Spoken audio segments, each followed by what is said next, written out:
Patuloy pa rin ang isinasagawang investigasyon ng Civil Aviation Authority of the Philippines o CAAP sa helicopter na bumagsak sa Barangay San Miguel, Gimba, Nueva Ecija noong hapon ng February 1, araw ng Sabado.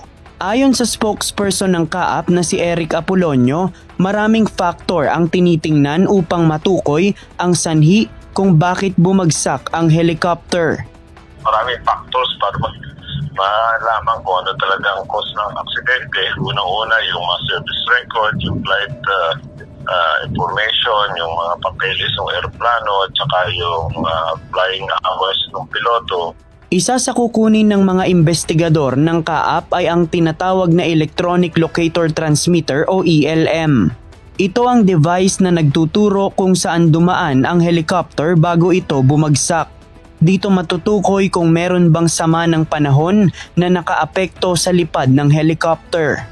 Kukunin yung aircraft na yan, yung helicopter at itatabi sa isang lugar at imbestigahan ng aircraft accident investigators yan. Kasama ko yan sa investigasyon para makita kung ano talaga yung cause ng aksidente.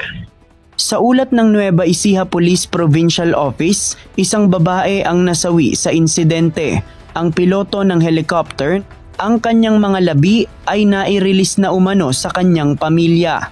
Bagaman ang CAAP hindi nagbigay ng pangalan ng nasawi sa aksidente dahil nakatuon lamang sila sa investigasyon sa sanhi ng pagbagsak ng helicopter.